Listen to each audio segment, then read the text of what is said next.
Bonsoir tout le monde et bienvenue sur Histoire et Révélations.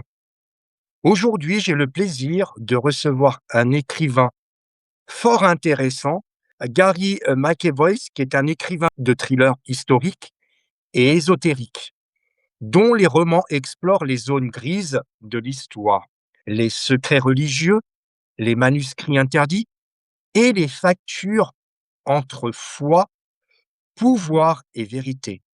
À travers plusieurs séries, donc, il a écrit plusieurs livres, L'affaire d'Avignon, Les mystères de Vivaldi, Les secrets Madeleine, La prophétie de Pétrus, l'opus dictum, Le voile de Madeleine, Les reliques de Madeleine.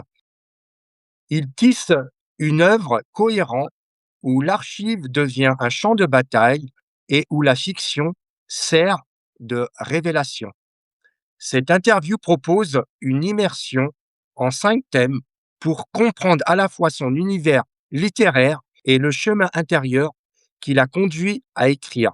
Et donc, je serai accompagné de Paul Penseau, comme d'habitude, pour nous faire la traduction. Gary, bonsoir et merci d'avoir accepté mon invitation. Paul, Gary, good night, and thank you for accepting Jellicoe's invitation. It's my pleasure. Thank you, Paul. C'est son plaisir.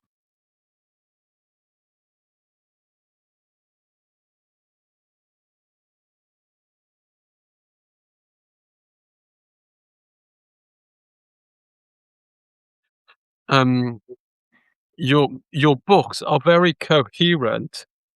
Had you already thought of everything from the beginning? Had you thought of every book when you started, or was it a gradual process? Actually, no. I had the idea for the Magdalene Deception, which was book one in the first series. I had that book in mind for about 10 years before I sat down to write it. Alors, Gary donc avait le livre La manipulation de Madeleine dans l'esprit pendant 10 ans avant qu'il ne commence à l'écrire. And once it was published to rather strong reviews, and readers wrote in telling me how close they felt to the characters, I was compelled to create a series, a 3-book series out of the Magdalene Chronicles. Et une fois que Gary donc avait écrit ça, il y a eu des très bonnes critiques et il a décidé et les gens s'identifiaient au livre, au personnage du livre. Il a décidé donc d'écrire une série de 3 livres. That's when something unexpected happened. The universe that I was writing about started building itself. Characters I'd introduced for one purpose revealed deeper stories. Et c'est ensuite que l'univers, que Gary avait construit a commencé à prendre une vie propre et des caractères qu'il avait introduits pour un rôle donné commençaient à avoir toute une histoire, très approfondie et tout. And in those stories, historical threads that I'd planted in book one turned out to connect to mysteries I hadn't even considered yet.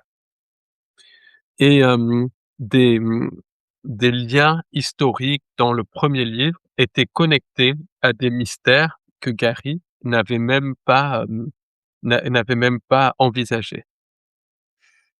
My lead characters, Michael and Hannah, Michael's the priest, Hannah's the journalist for Le Monde, and Carl and Lucas, the 2 Swiss guards, and other characters became real enough that they demanded new adventures. Donc les 2 caractères, principaux, donc le prêtre et Anna, la journaliste du Monde et d'autres caractères étaient devenus tellement, réalistes, avaient pris tellement de vie qu'ils demandaient des nouvelles aventures. So the coherence that the readers see, isn't the result of some master plan. It's the result of characters and history being rich enough that the connections were always there, just waiting to be discovered. En fait, c'est la cohérence n'est pas un plan, un plan, c'est que, les caractères, les personnages étaient déjà là et attendaient juste d'être exploités, découverts. And that discovery, as it happens, is exactly how my characters feel about the archives they explore in the stories. Et les personnes les, la, cette espèce de développement des personnages, on la retrouve dans le lien entre les personnages et les archives dans les histoires. That's it.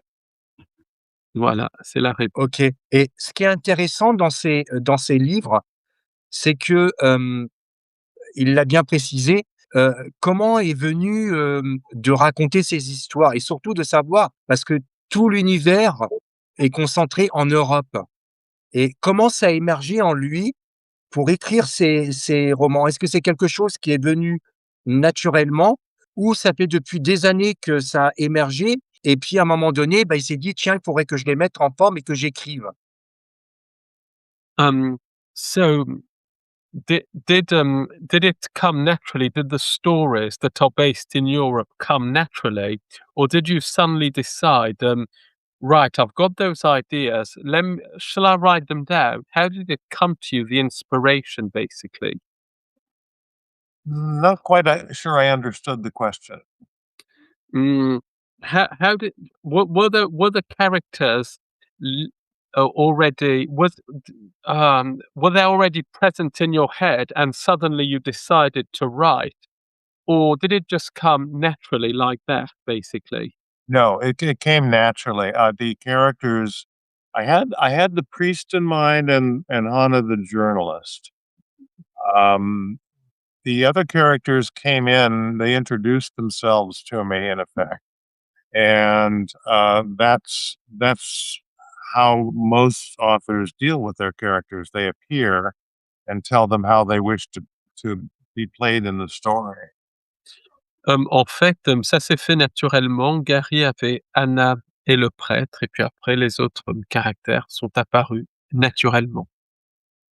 OK.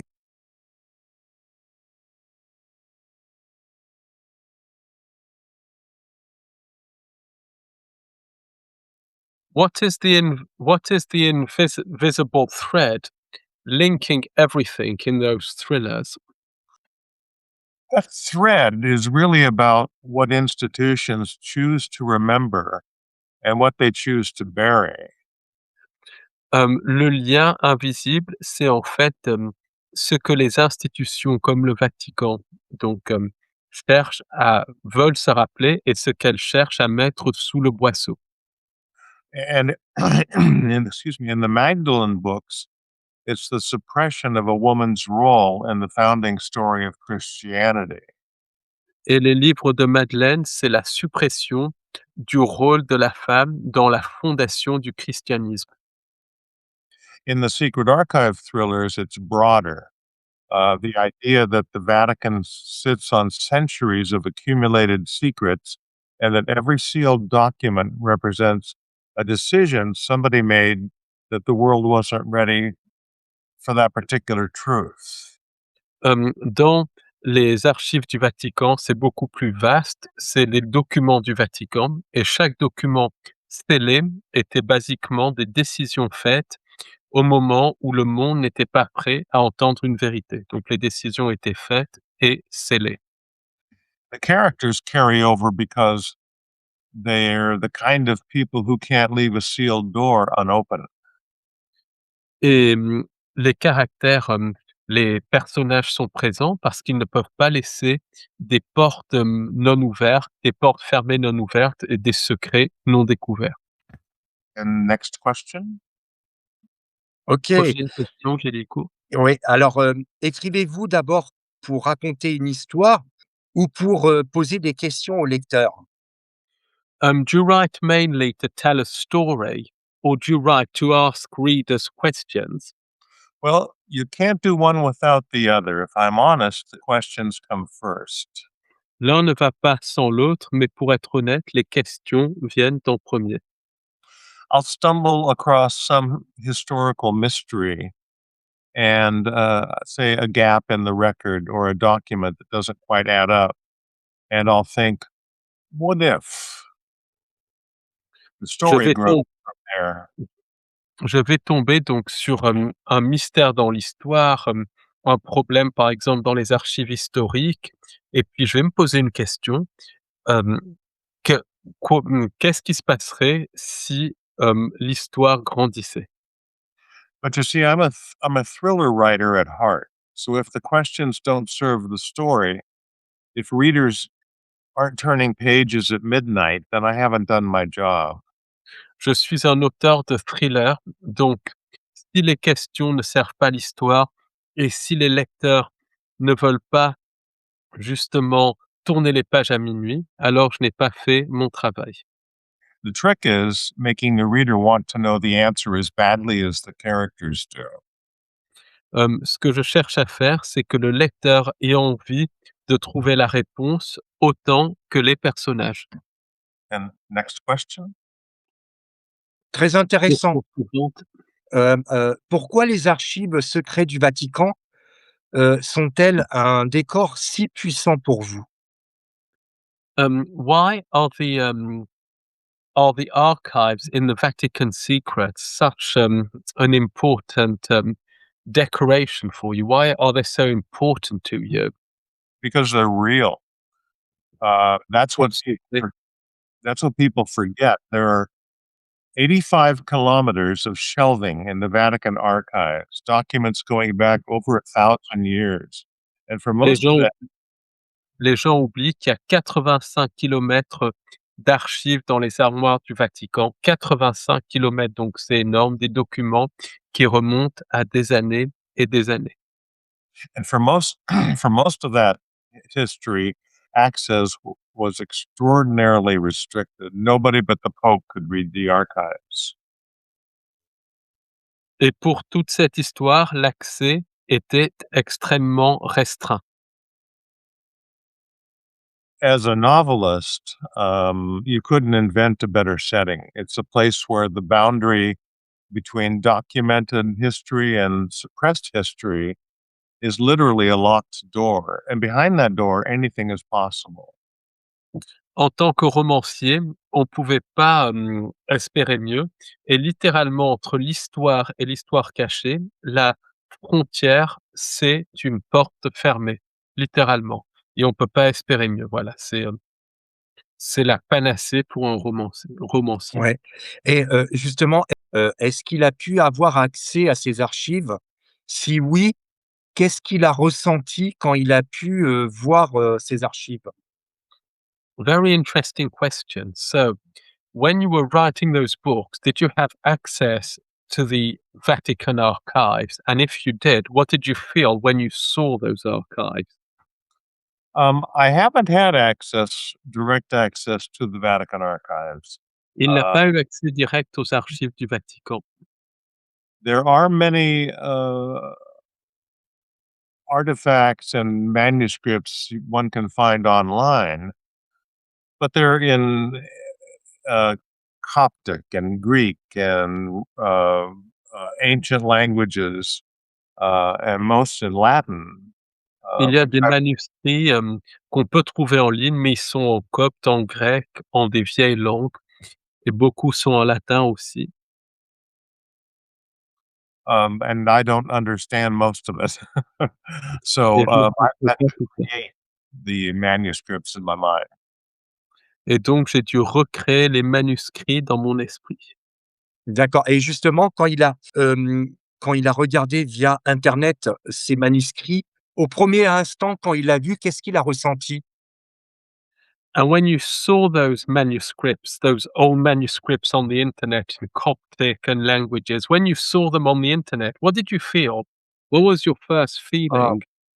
from all my life, I've been fascinated by the Catholic Church and its influence over 1 billion souls worldwide. Toute ma vie, j'ai été fasciné par l'Église catholique et son influence sur 1 million d'âmes à travers le monde. And to see documents that were created during that 2,000 years of its history is such a privilege to witness history in retrospect. Et voir des documents qui ont été créés pendant ces 2000 ans d'histoire, c'est vraiment un privilège de voir l'histoire, de voyager dans le temps, de voir l'histoire rétrospectivement. Yeah, the France is one of my biggest markets. I love the French readers. They correspond with me all the time. Il adore les lecteurs français, ils correspondent toujours avec lui et tout. Donc moi, j'ai C'est dit que j'achèterais ses livres parce qu'ils sont passionnants. C'est quel et écrit ce qui est intéressant, et j'aime interviewer des personnes qui sont intéressées de tout ce qui est archives, de tout ce qui est archéologie, et donc c'est pour cette raison que je lui ai posé cette question parce que moi aussi, je suis un passionné d'histoire et j'aime bien, chercher, et quand je me retrouve avec des choses, intéressantes, même si je les ai pas dans les mains, mais que je les ai à travers, internet, et il y a toujours quelque chose, de très fort, quand je regarde, ces choses, par, ces ouvrages ou ces sculptures ou autres. Jellicoe is also fascinated with archaeology, with archives, and even if he doesn't have them in his hands, when he sees them on the internet, there's always something that happens. That's why he asked you that question. Ah, yeah, I've just started a new series on Vatican archaeology, which in time I'll have translated into French. But I've got 3 books so far and that deal with specifically with Vatican archaeology. Hem, Gary donc a commencé, hem, une trilogie sur l'archéologie vaticane qui va être traduite en français et c'est vraiment spécifique de l'archéologie vaticane. In fact, the Vatican, what is it in French? Um, the Avignon, the book on Avignon Ah, deals. les affaires d'Avignon? Sweet. The Avignon book is deals largely with archaeology beneath the Vatican. Donc, d'ailleurs, il y a un livre sur, Avignon que l'affaire d'Avignon qui C'est parle ça, l'affaire justement d'Avignon. de l'archéologie autour du Vatican. OK. Alors, les archives représentent-elles la mémoire ou le contrôle? Do the archives represent memory or control? Both, actually, and that tension is at the heart of everything I write. Les 2 et cette tension est au cœur de tout ce que j'écris. An archive is intended to preserve, that's its stated purpose. But the act of deciding what gets preserved and who gets access and what gets sealed for 50 or 100 years, that's control. Une archive, c'est destiné à être préservé, mais quand quelque chose est scellé, l'acte de sceller pendant 50, 100 ans ou plus, c'est du contrôle. Every archivist is also a gatekeeper. Historically, the Vatican understood that better than anyone. Chaque archiviste est un gardien du seuil et historiquement, le Vatican l'a compris plus que n'importe qui. Next question. Prochaine Et question. justement, par rapport au contrôle, quel est votre point de vue par rapport à ça? Parce que vous l'avez bien précisé, que vous n'avez pas, eu accès à ces manuscrits. Est-ce que pour vous, c'est une forme de contrôle? Parce que moi, par rapport à ce que vous venez de dire, moi aussi, je suis un petit peu frustré, et je pense qu'il y a beaucoup de personnes qui nous regardent, qui seraient pareil dans cette même situation. Parce qu'il y a des archives, donc la moindre des choses, c'est que tout le monde puisse, les consulter, et là, il y a un contrôle, on ne peut pas les regarder. Donc je voudrais avoir votre point de vue par rapport à ça, de savoir qu'est-ce que vous pensez en termes de contrôle?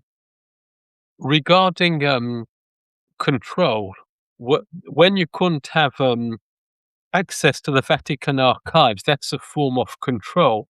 Did you feel frustrated? And what do you think about the control surrounding those archives? What's your thought on it? The Vatican only allows about bona fide scholars each year to access the Vatican archives. Hem, No le journal, no writers.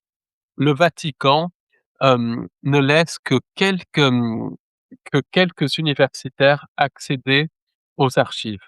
Pas de journalistes, pas d'écrivains. Donc c'est vraiment une chasse gardée.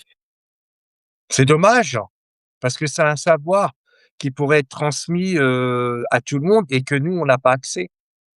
That's sad because there's knowledge that everybody could be, have a benefit from the knowledge. We could all benefit from it. Mhm. Oh, yeah, Donc well, actually, the Vatican, I understand, is archive or, scanning more and more documents to allow them to be made to the public, and that will be online. Much of it is right now, actually. le Vatican est en train de scanner de plus en plus de documents pour les rendre publics et ils seront mis en ligne et ça commence maintenant. Ouais, c'est vrai que c'est pas que le Vatican, c'est plus, général. Donc, vos romans suggèrent que le savoir est une monnaie de pouvoir. Êtes-vous d'accord avec, cette idée? Your books, your novels suggest that knowledge is power. Do you agree with that idea? Absolutely. But Absolutely. with an important distinction. Knowledge shared is one kind of power. It enlightens and it liberates. But knowledge withheld is another kind of power entirely. Alors j'ai 2 distinctions. Donc, la connaissance, la connaissance partagée, au contraire, c'est un type de pouvoir qui rend le pouvoir aux gens, qui illumine et tout. La connaissance, par contre, cachée, c'est un autre type de pouvoir, c'est totalement différent. The villains in my books aren't evil in a cartoonish sense. They genuinely believe that certain truths would cause more harm than good if they were released. Les méchants dans mes, ouvrages ne sont pas des méchants comme dans un dessin animé. Ils pensent vraiment que certaines vérités provoqueraient plus de mal si elles étaient libérées. And honestly, to be honest, sometimes they're not entirely wrong. That's what makes it interesting.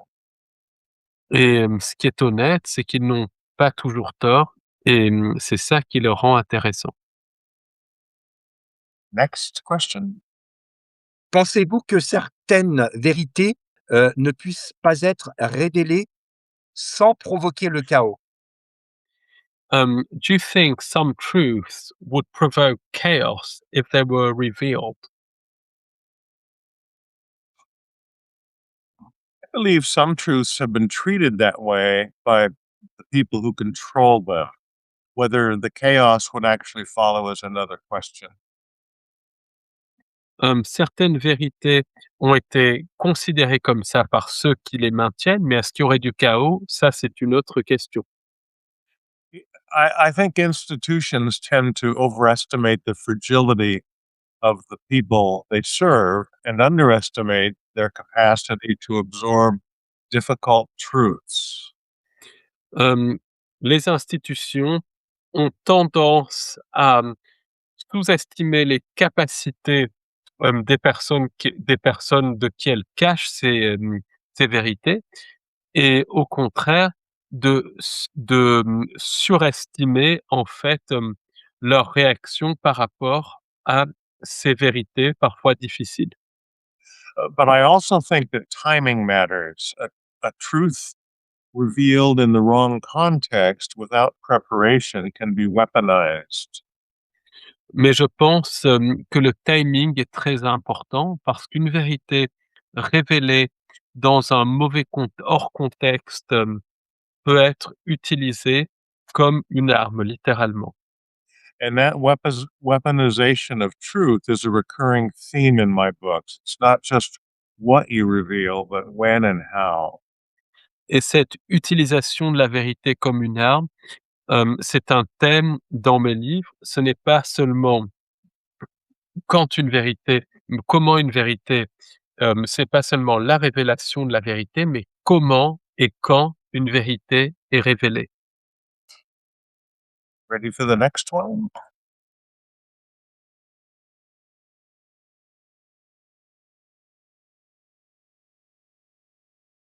Um, do you think ancient manuscripts are historic time bombs, historical time bombs, rather?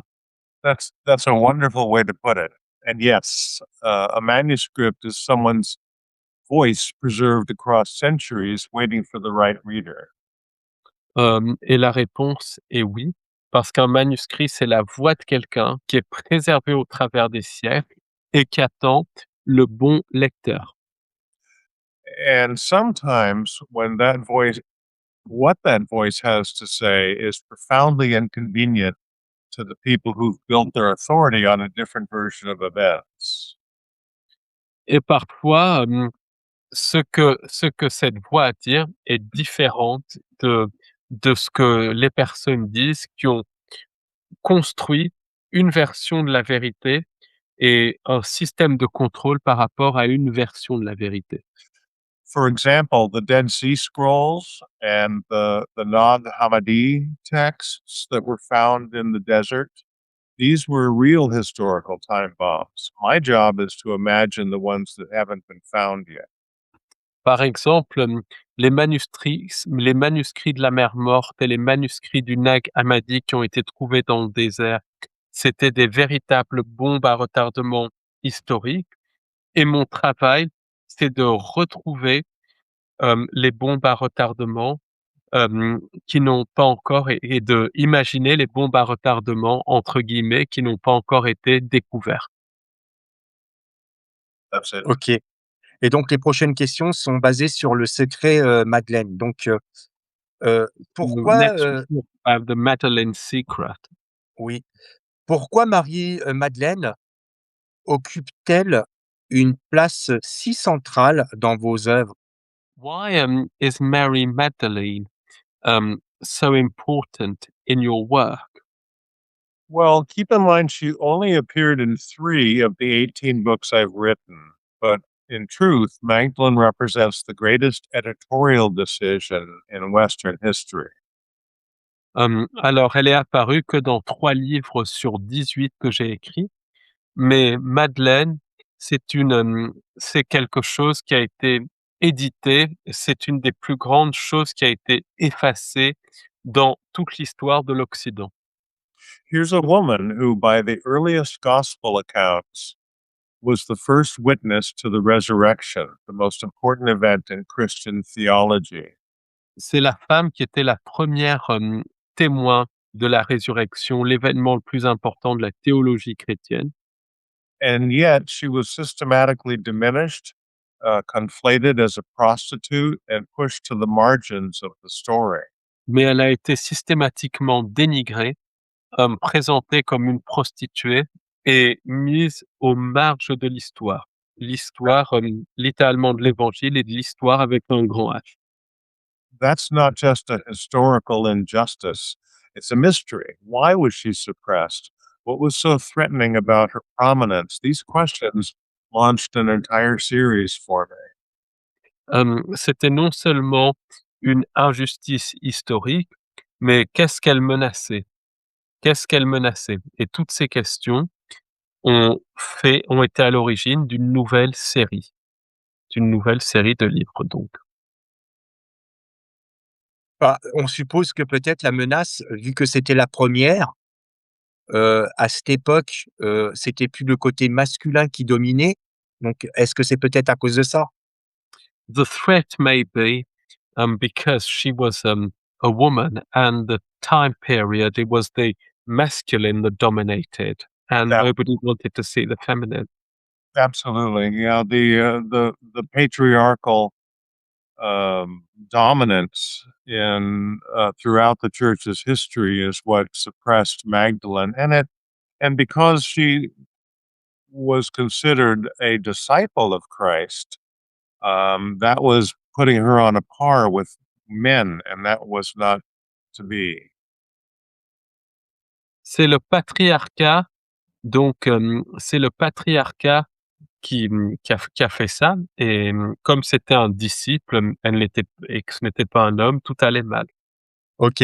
Alors, quel personnage de vos livres vous ressemble le plus? Which character do you identify the most with?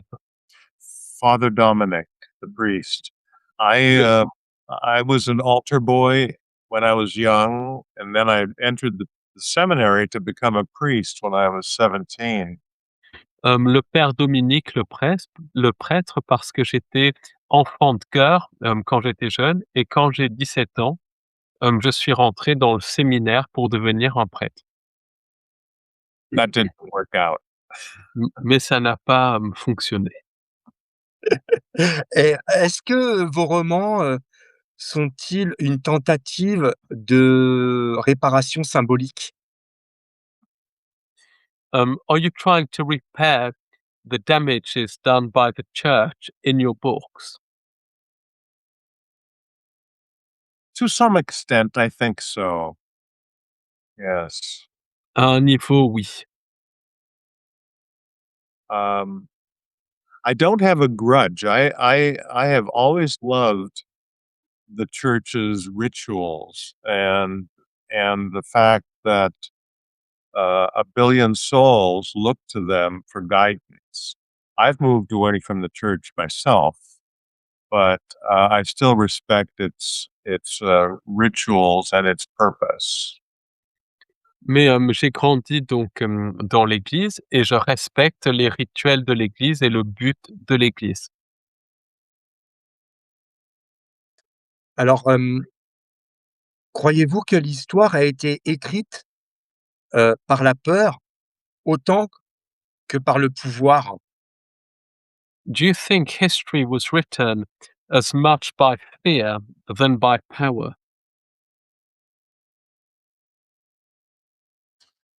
Um, I do. I think fear had a great hand in writing history. The Vatican uses fear to control people. The church itself, not necessarily the Vatican, but it uses fear to keep people in line. Oui, à un niveau, oui. Le Vatican utilise, la peur pour garder les gens, sur sa ligne, en fait. Tout à fait. Vos personnages cherchent souvent la vérité au prix de la sécurité. Est-ce que c'est un reflet personnel? Um, your characters often are truth seekers, and their love of truth seeking is beyond their own security. Is it the case with you? I say again, Paul. Your characters take risks to reveal the truth. Is it the case with you? I think truth. Excuse me. Um, I think truth is something everyone must have in their life. If you'll notice, there's a running theme for truth in all of my books, and it's important. It's very important to me, as it should be to everyone. Unlike what we're seeing in American politics today, but that's another story.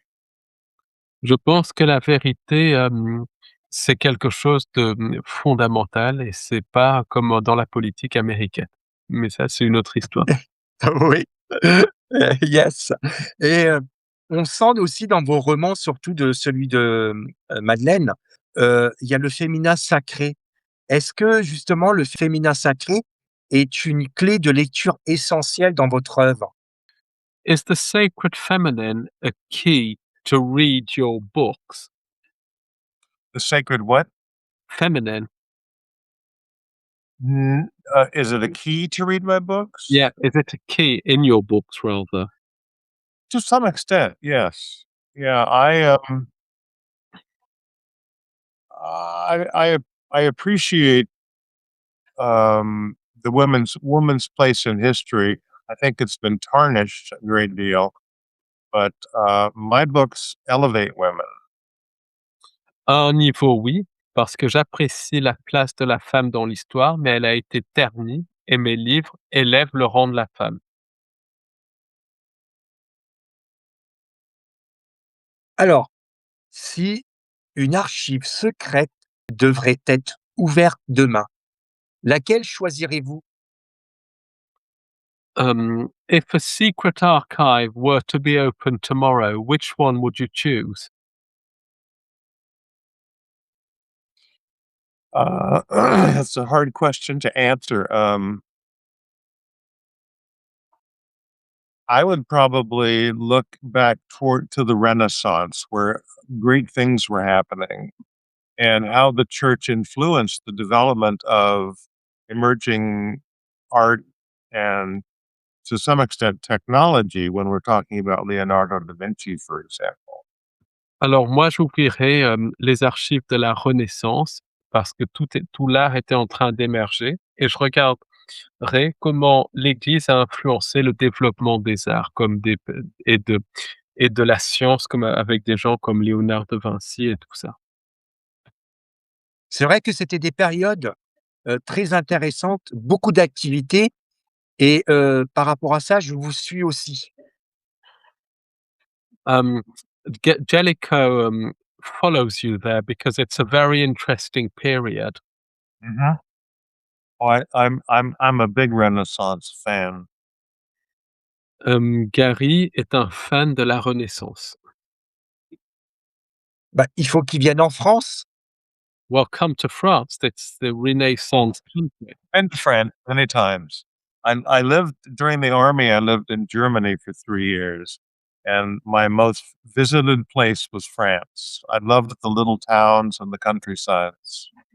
Alors, Gary a été beaucoup en France parce qu'il a servi dans l'armée en Allemagne et son endroit favori, c'était d'aller en France puisque il aimait beaucoup les petits villages, les choses comme ça. Yes. Et pensez-vous que le monde moderne supporte encore le mystère? Does the modern world still like mysteries when you give conferences, talks, when you do book signatures? What do you think? How do you think the modern world apprehends mystery?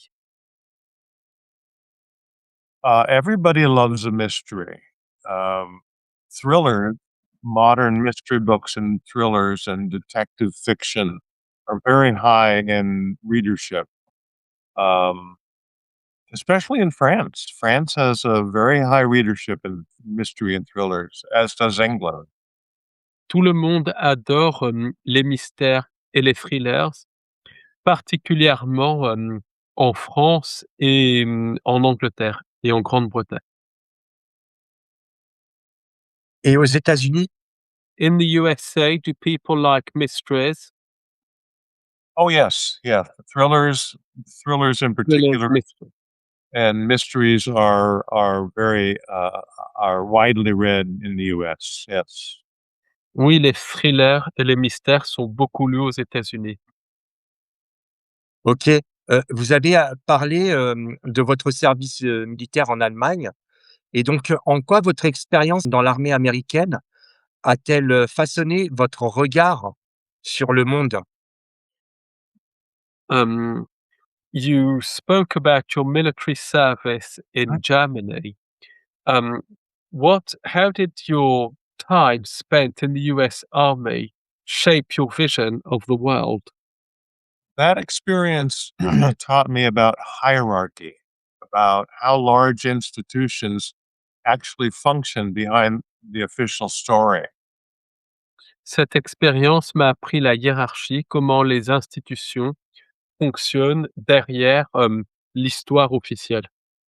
The army, all armies, run on procedure and chain of command, but the real decisions, the ones that matter, often happen in conversations that never make it into the official record. Toutes les armées reposent sur des décisions prises par une chaîne de commandement, mais les grandes décisions sont issues de conversations qui ne sont même pas dans les archives officielles. That understanding translates directly into how I write about the Vatican, about secret societies, about any organization where the public face and the private reality don't quite match. Hem et tout ça, je traduis ça dans mes livres où, qui parlent de sociétés secrètes et du Vatican, où la face publique des sociétés secrètes et le Vatican et ce qui se passe en privé ne sont pas du tout synchronisés, ça ne correspond pas du tout. OK, votre intérêt pour la cryptologie, influence-t-elle votre manière de structurer, vos intrigues? Your interests in cryptology, do they shape the way you structure your intrigues? Uh, Quite more than most readers probably realize. A good Beaucoup cipher, plus beaucoup plus que ne le pensent les lecteurs. a good cipher works on on layers. The surface message, the hidden message, and sometimes there's a third layer beneath that. Une bonne énigme, marche, en couches, la couche donc visible et ensuite la couche cachée et il y a souvent une troisième couche dans les énigmes. And I try to structure my plots the same way. The reader thinks they're solving one puzzle, and then the solution reveals a deeper question they didn't know to ask. Mes, livres fonctionnent un peu comme ça. Les lecteurs pensent, résoudre une énigme, mais la résolution de l'énigme ouvre sur une autre question, que les lecteurs ne s'étaient même pas posée. It's the narrative equivalent of a polyalphabetic cipher. The key keeps shifting. C'est l'équivalent d'une énigme dont la clé ne fait que changer, ne fait que bouger, dont la clé varie. On sent la passion dans votre écriture, et à partir, de quel moment que vous avez compris que l'écriture serait, plus qu'un métier pour vous? We feel the passion in your writing. When did you realize that writing would be more than a simple hobby, a simple job for you? I've been wanting to be a writer since I was 10 years old. Um, I'm an entrepreneur by nature. I've started many companies in my life and always with the intent of being a writer at the end. Alors, j'ai voulu écrire depuis l'âge de 10 ans. Je suis un entrepreneur par mes métiers. J'ai commencé beaucoup de compagnies, mais avec toujours le but de devenir un écrivain à la fin. I'm 76 years old now, and I've only been writing for 6 years. And in that time, I've developed a substantial following. So the world seems to be embracing my work, which is very gratifying. J'ai 76 ans maintenant, ça ne fait que 6 ans que j'écris et le monde me semble aimer mes livres, donc c'est très gratifiant. It's the best job in the world I could ever want. C'est le meilleur métier du monde. Hem, Pensez-vous que la technologie moderne, crée, plus de transparence ou plus, d'opacité? Do you think modern technology creates more openness or does it create more cover up? Hmm.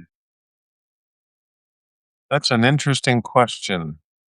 Question intéressante. Um, I think both. I think there's cover up seems to be our natural, especially with in politics and business. Cover up and not full disclosure seems to be the current path. Un peu des 2. Je pense que, à l'heure actuelle, il y a plus de cover up que vraiment de libération de l'information. tout à fait. Hem, Votre amour pour l'Europe a-t-il nourri votre imaginaire littéraire et pourquoi?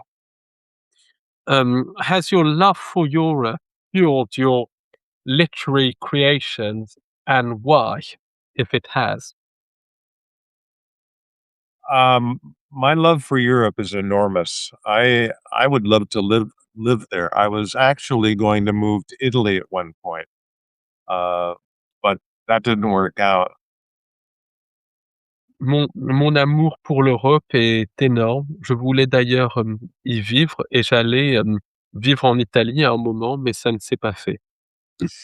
There's a density of history in Europe that you feel physically. I feel physically when I'm walking the streets that are 1,000 years old or sitting in churches where conspiracies were actually hatched.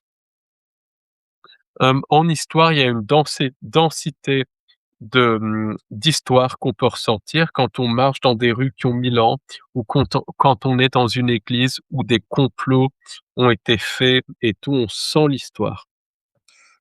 America is a very young country, but Europe carries its past and its architecture, its archives, its very soil. And when I set scenes in Rome or Paris or Florence, I'm not just choosing a backdrop, I'm choosing a place where the past has never really passed.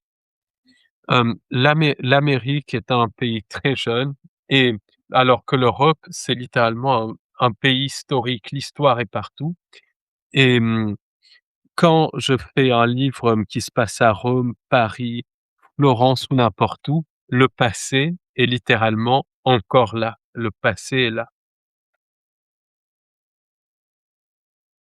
Yes, OK. Heu, Écrivez-vous avec discipline ou par nécessité intérieure? Do you write with discipline or is it a necessity for you to write? It's a necessity for sure. C'est une nécessité. Yeah. I write every day. I don't take breaks unless I'm out doing errands. But writing to me is life.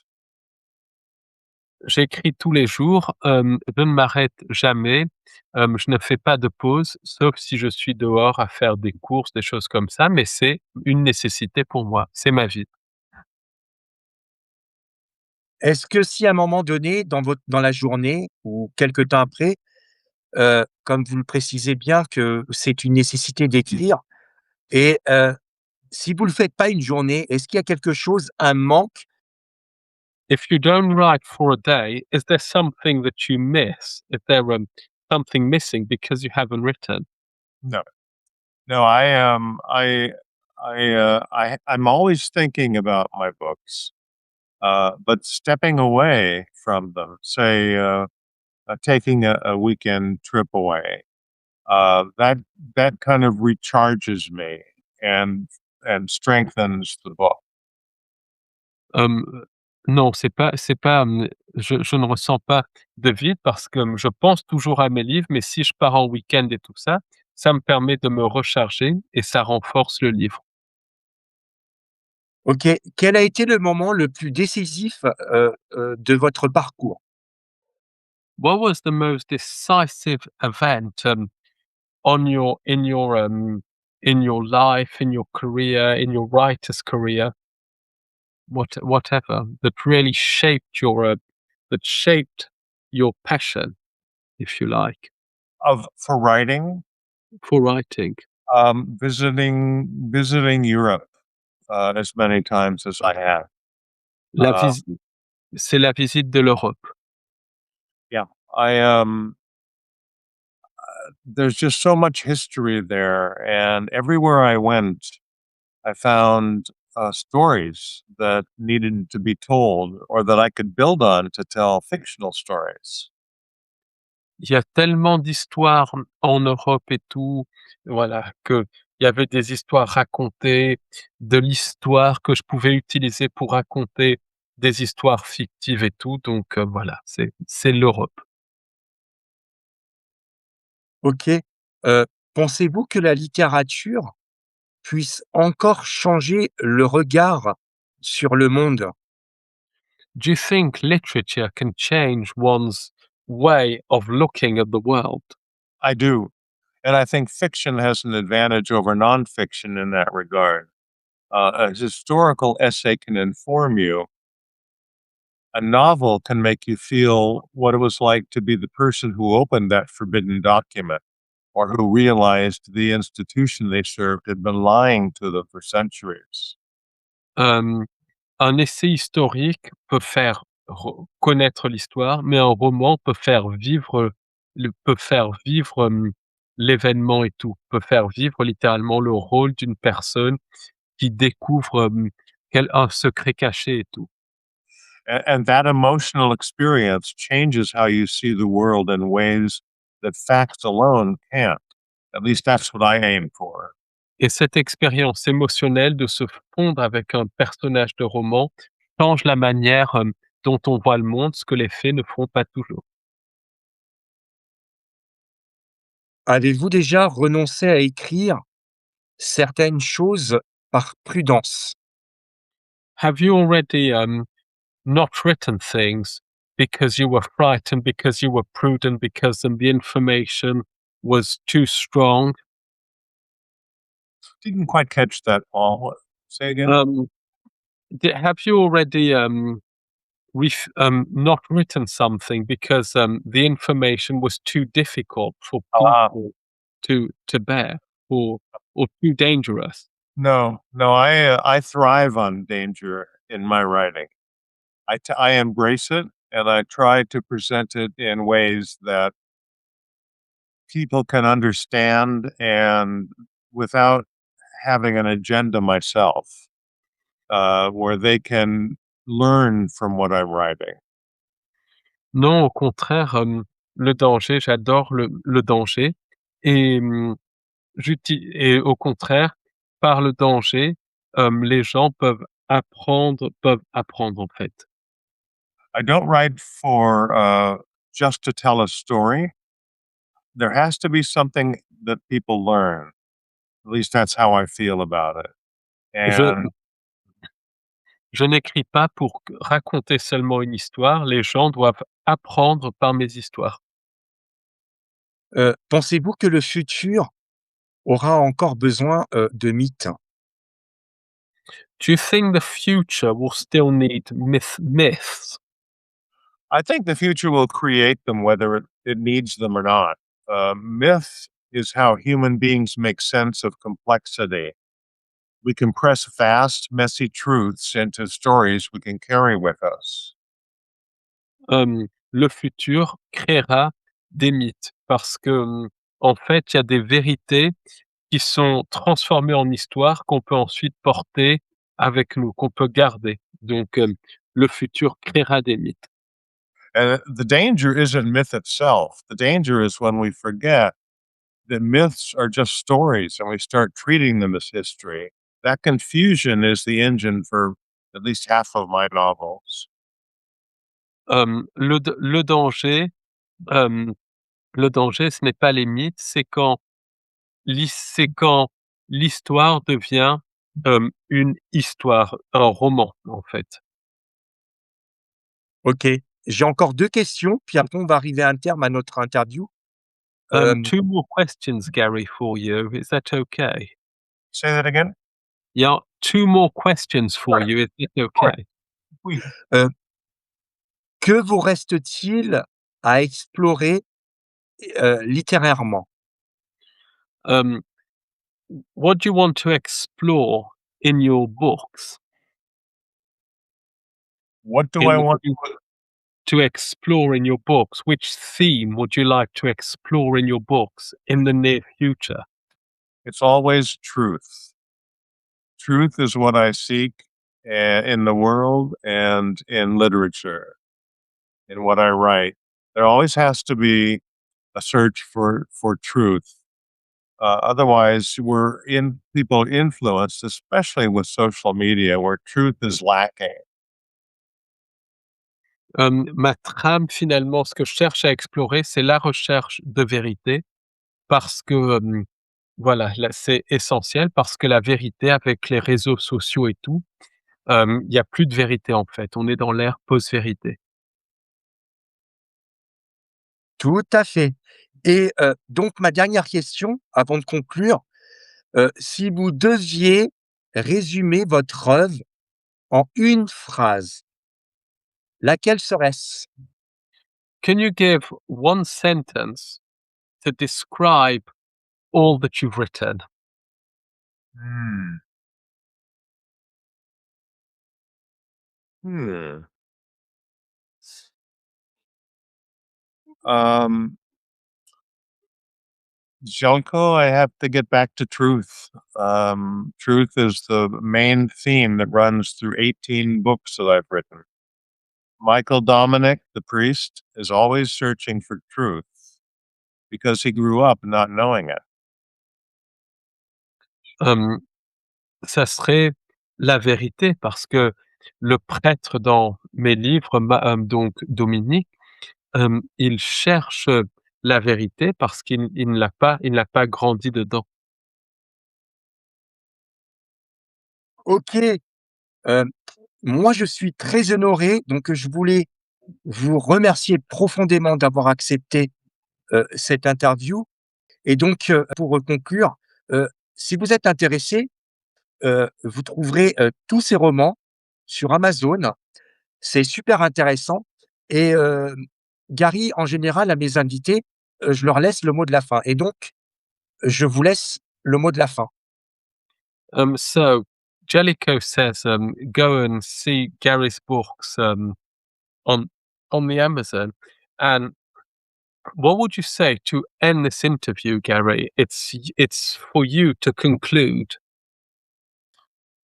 Um, as I mentioned earlier, I the French readers are truly surprising me as to how many readers of my books there are there. It's the second largest market after the U.S. and my books are being read worldwide in all countries. But France seems to have um, a greater appreciation for thrillers. At least that's what I'm finding, and I'm so grateful for it. Gary remercie les lecteurs français, qui sont les 2e, c'est le 2e marché pour ses livres après les États-Unis et la France semble adorer les thrillers et Gary remercie les Français pour ça. Il est vraiment content. Je pense qu'on refera une autre interview, un petit peu plus tard pour qu'on puisse aller un petit peu plus en profondeur et je pense que vous aussi, vous avez encore des choses à raconter et je voudrais qu'on explore un peu plus, ce sujet à travers vos romans parce que je trouve ça vraiment intéressant. So Gary, Jellicoe would like to invite you a second time because there's lots of things we'd like to explore. Jellicoe would like to explore more, and he felt that had lots more to say. So it would be a great honor for Jellicoe and for me if you could come And for for a me second too. interview. We. Yeah, and Jellicoe is followed by lots of people in France and Belgium, so it will be an occasion for you to really talk about your novels because they're very interesting. Oh, good. Well, yeah, I'm very happy to hear that. Yes, quand je dis France et Belgique, on va dire plus francophone. It's the French-speaking Belgium, obviously. Say that again. It's the French-speaking Belgium, which is Wallonia. Yes. We. OK. Merci beaucoup, Merci Gary. beaucoup. Paul, je Thank te you, remercie. Gary. Ben, merci à toi, Jellicoe. Et Passez une puis, bonne ben, soirée. N'oubliez pas de partager la vidéo et de liker. Je vous dis portez-vous bien et je vous dis à très bientôt.